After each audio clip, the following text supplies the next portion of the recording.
right, for class today, we are going to be talking about self and personality. So, first, let's start off by talking about what is self, right? So, I want you to kind of think to yourself, who am I? I want you to kind of answer that question is who am I? Think of like a handful of items that you would use to describe who you are. If I was a random stranger and I walked up to you and said, "Who are you?" What are some of the responses you think you would say? Do you have your responses? All right, cool. So, that idea of who am I and who you are is your idea of a self concept. It is your sense of self. So, it is your concept about yourself, it is your self concept. It is what you know, what you believe, and what you think about yourself. And each one of us has a notion of something that we call the self, but it's kind of difficult to define because we're human beings. We're kind of complex at times. You know, the way you describe yourself may be different depending on who you're talking to and may change depending on the situation, right? So if you just say, oh, I am an introvert, right? That's not always true. Sometimes you may be a little extroverted, or sometimes it just depends on who you're with and, the situation. And same thing on the opposite side. If you describe yourself as an extrovert, there may be times where you're feeling more introverted. There may be times where you're not wanting to engage with other people or like not be the center of attention or, something like that. So it's kind of difficult to define and pin down, but each of us has a concept of who we are and what we think about ourselves. And interestingly, is as a college student, when you are asked, who are you? They actually tend to respond or answer that question in a way that is more relevant to their gender and their age and their student status, such as like I'm a freshman or I'm a sophomore or I'm a junior. They maybe answer that question as how they interact with people, as I'm shy or I'm friendly or I'm outgoing. Um, they may answer in terms of their personality characteristics, like being moody or optimistic or a pessimist. Or they may answer in terms of having like a positive or negative body image. So, college students tend to describe themselves in these kind of clusters. So, it might be interesting, especially the first three. I think the first three are the most of how people describe themselves. So, if you are a college, not you are a college, if you did answer this question with, oh, I'm a sophomore and this is my major, and it was kind of revolved around like your college life, that's because with you being in college, it's a major part of who you are right now. Whenever you graduate, most likely your self concept is going to change a little bit because you're out of college. You're no longer going to say, "Oh, I graduated from this place." You might not describe yourself in that sense. You might describe yourself in your career or your job, or sometimes even bigger or smaller than what's described here. And what I mean by that is like more specific or more broad. But college students tend to focus on the fact that they are college students when you ask them who they are. Now, I want you to think for a second and think about how you would describe yourself in these different situations. So, let's say you're at home with your parents, and your parents ask you, who are you? How do you think you would answer that? And now I want you to think that you're hanging out with your friends. Okay, so you're hanging out with your friends from high school, the friends you've made in college, and they ask, who are you? How would you describe yourself to your friends? Now I want you to think if you were in a job interview and the employer asks you, who are you? How would you describe yourself? Does your response change in each of these different situations? Probably. I would assume that you hanging out with friends or even a significant other, you are going to describe yourself much differently than you would in a job interview or even talking with your parents, right? Because a lot of times we interact with our parents and our friends in very different ways. So this is actually called the working self-concept, and it's who you are at that moment in time. So not all parts of our self-concept are active all the time. Kind of like how I was saying is you can be describing yourself as like an introvert, but you're not always feeling like an introvert. You're not always experiencing being introverted all the time. You may experience yourself being a friendly or shy, but you may not experience that all the time. So the working self concept is what is active at this particular situation or in this particular environment or in this particular moment. Who am I? So if you're in class, your self concept is going to be I am a student. So who are you? I am a student. With your friends, you may say, who are you? I'm funny. In a job interview, they ask, who are you? You're going to say, I'm responsible, I'm dependable, right? The way you describe yourself and the way that you think about yourself changes depending on the situation you're in and the environment and the people that are around you in the moment that's going on. And this can also change just depending on who is in the room with you at the time. So if you are a Black or African American man and you are in a room, right? How you describe yourself may change based on who is in the room. If there is a wide mix of races and ethnicities in the room, but it's all females, it's all women, then if I ask you, who are you? The response might be, I'm a man, because you are more aware of the fact that you are a man in that situation because you are the only man. Okay? On the other hand, if let's say I ask, who are you? And a Black or an African American man is in a room of only white people or Caucasian people. If I ask, who are you? The response might be, I am Black or I am African American because they are more aware of that aspect of their self concept, of their kind of identity in that moment because of who's around them and who they're with. It may also change depending on the memories that you retrieve. So it's kind of like, oh, well, same thing, like, oh, well, I'm thinking about how I sat on the couch all day yesterday, so I'm lazy. I might describe myself that way if that's the memories that I'm actively retrieving.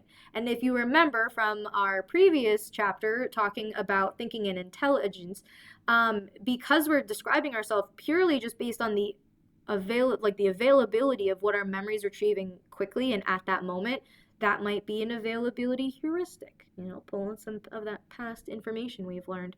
But people will especially mention features in themselves like ethnicity or gender or age if they differ in these respects from the other people around them at the moment.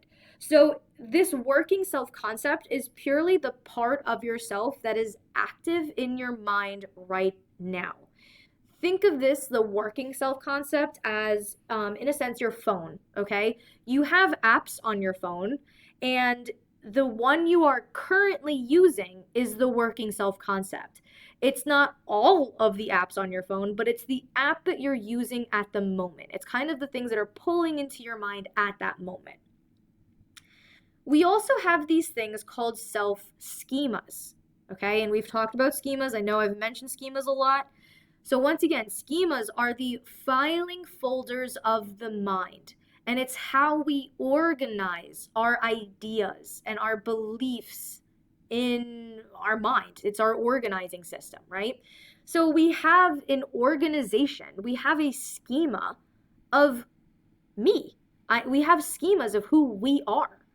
And so what that is it is an organized set of memories and beliefs and generalizations about yourself that help you to process information quickly. Because once again, what does schemas do? They are there for us to help quickly and effectively and efficiently pull information from our mind. And so we kind of have these filing folder ideas about ourselves. So, we have a whole filing folder of like, this is what I believe, and this is what I value, and this is who I am. We have schemas, we have filing folders for all of those different things. So it helps you to quickly kind of perceive and organize and interpret and use information about yourself.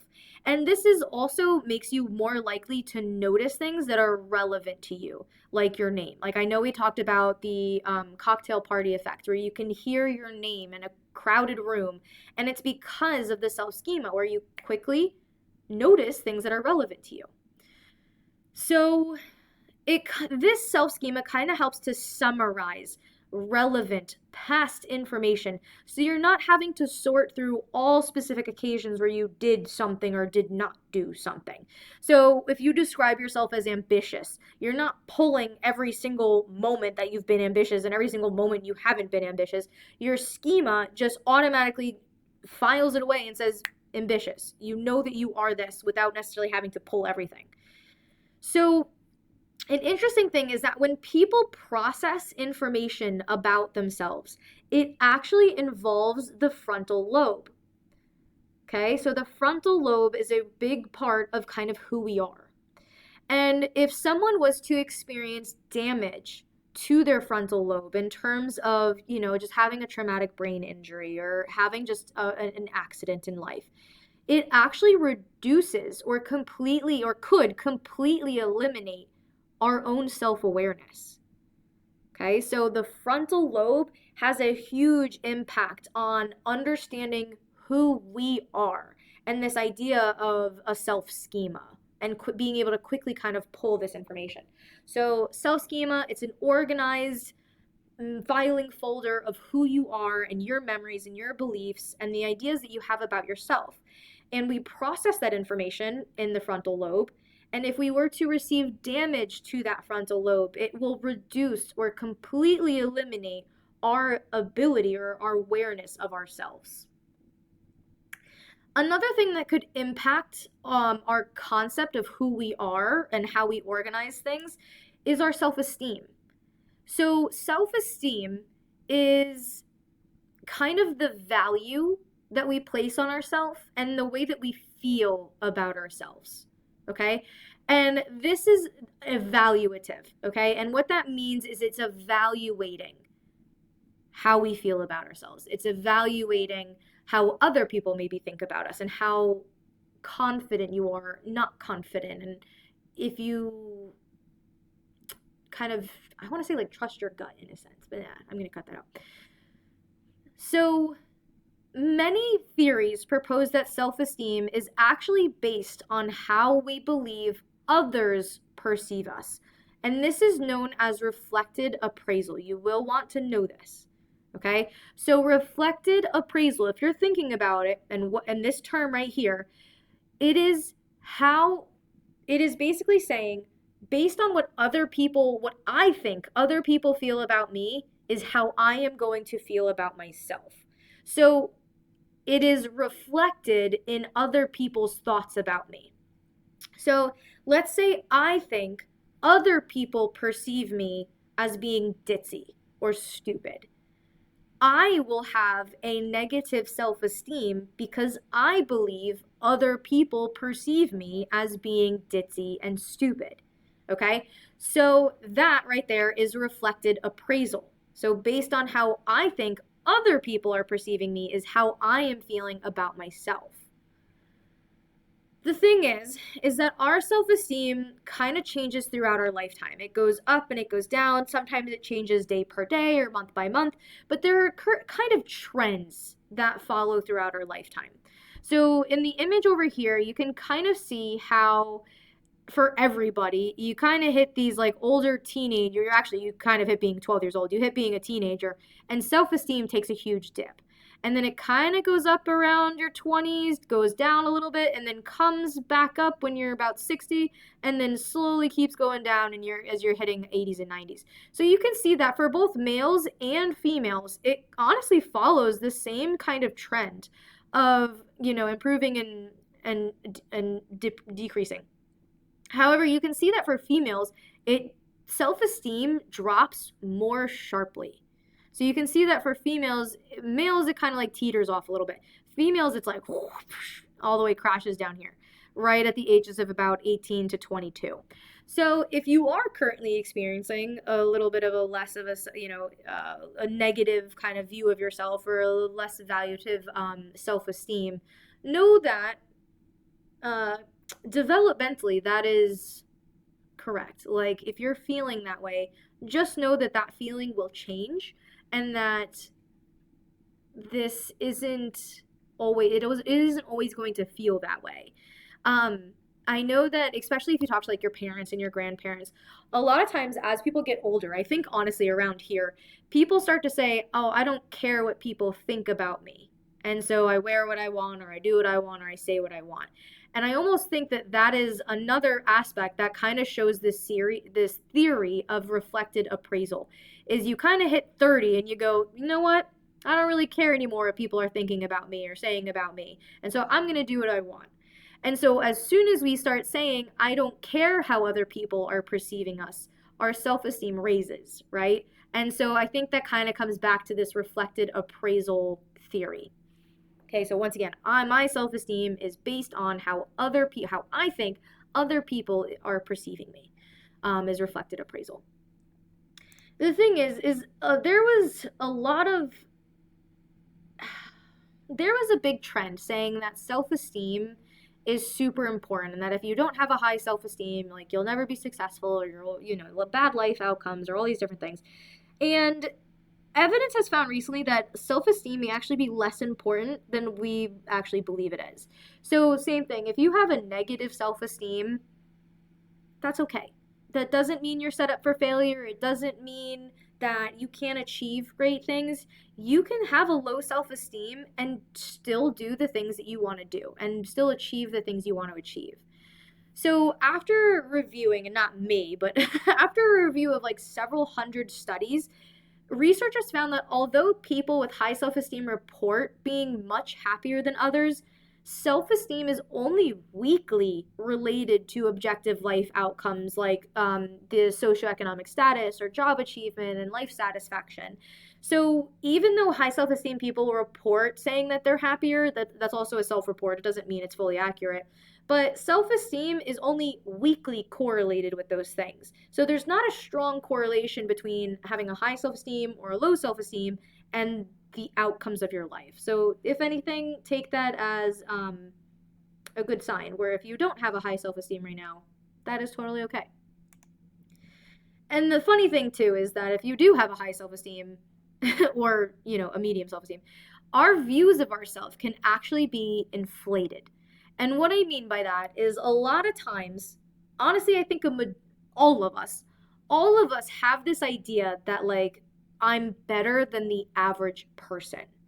Okay. So it's this idea that we have unrealistic beliefs about ourselves and favorable beliefs about ourselves, where we always think that we're better than the average person in nearly every single way.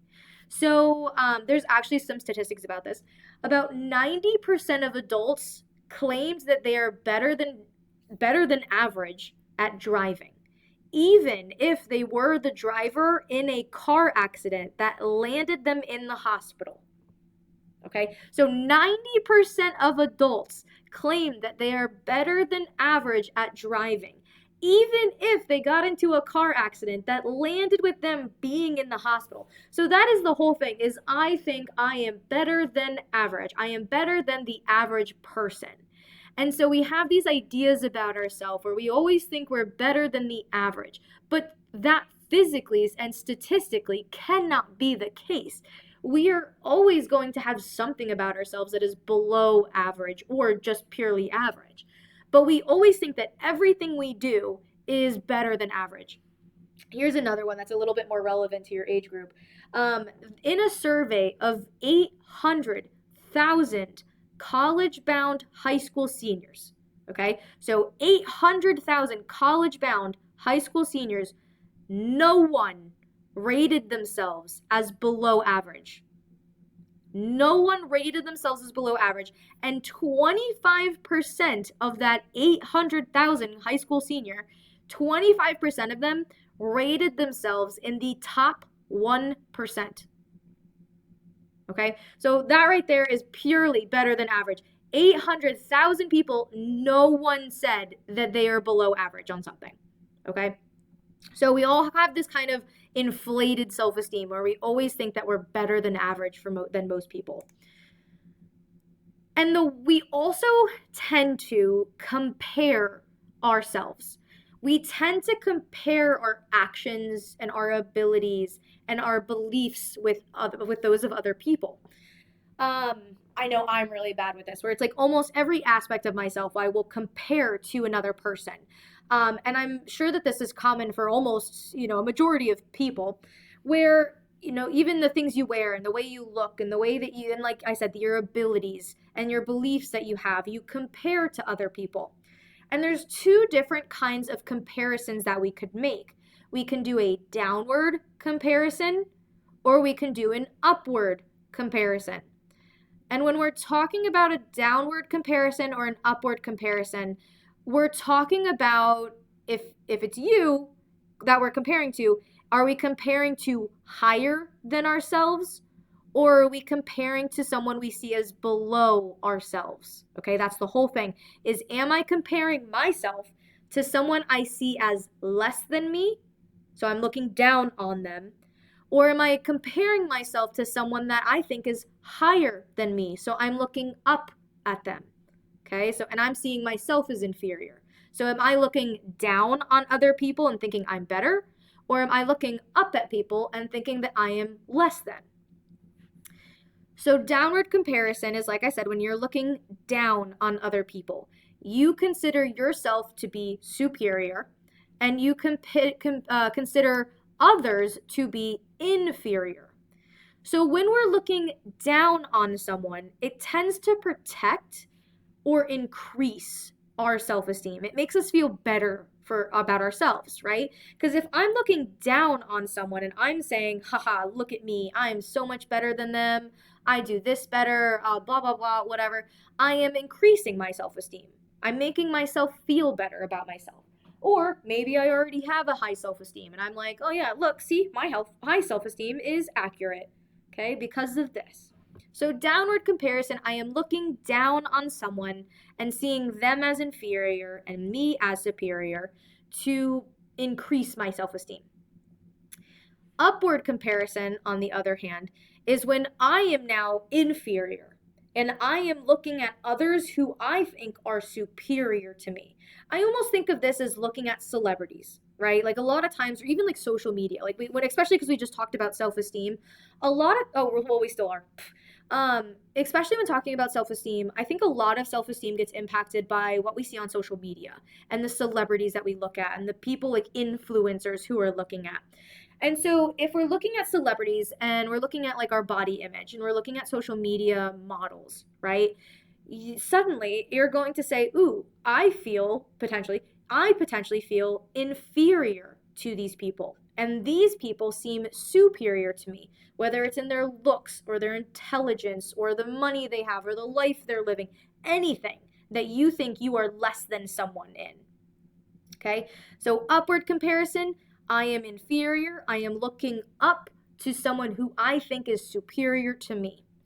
And what this does is either decreases our self-esteem or it confirms, it reassures us that, yeah, I have a low self-esteem and that is accurate. Okay, so we have downward comparison that is increasing our self-esteem or protecting a high self-esteem.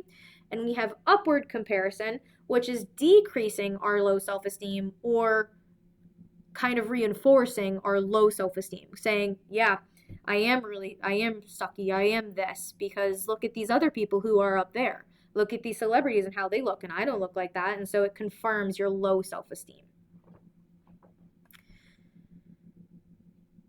So this is the kind of general information about the self. And then next we are going to talk about personality. We're going to talk about what personality is and how that compares to our ideas about ourselves. And we're going to talk about the different theories of personality.